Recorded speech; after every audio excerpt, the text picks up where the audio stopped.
పిల్లలందరికీ మరొకసారి స్ట్రాంగ్గా ఉండండి, పేరెంట్స్ స్ట్రాంగ్గా ఉండండి, మీ పిల్లలకు సపోర్ట్ ఇవ్వండి.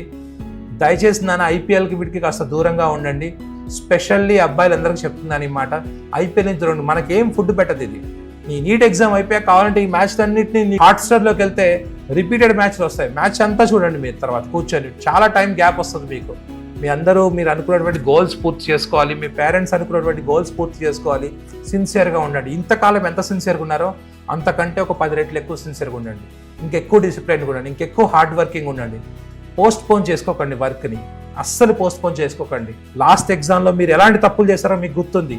ఆ తప్పులన్నింటి ఒకసారి బయట తీసుకోండి, ఆ తప్పుల మీద వర్క్ చేసుకోండి. మీరేం మిస్టేక్స్ చేస్తారో ఒకసారి అనలైజ్ చేసుకోండి.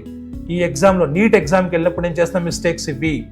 నేను స్ట్రెస్ ఫీల్ అయ్యాను, టైం మేనేజ్మెంట్, ఒక క్వశ్చన్లో స్ట్రక్ అయ్యాను, డిఫరెంట్ సినారియోస్, ఈజీ క్వశ్చన్స్ కొన్ని తప్పు చేశాను. ఇలాంటివన్నీ తీసుకోండి, ఒక దగ్గర రాసుకోండి, వాటి మీద వర్క్ చేసుకోండి. నెక్స్ట్ ఎగ్జామ్లో రీనీట్లో June 21 రోజు వీటిని రిపీట్ చేసుకోకుండా చూసుకోండి. మీరు కష్టపడాలని, మీరు అనుకున్న గోల్స్ నెరవేరాలని, మీ పేరెంట్స్ మీరు హ్యాపీగా ఉండాలని, మీకు టీచ్ చేసిన టీచర్స్ అందరి పేర్లు మీరు ప్రౌడ్గా ఫీల్ అయ్యేటట్టు చేయాలని మనస్ఫూర్తి కోరుకుంటూ, మీ Gandhi sir. Thank you so much.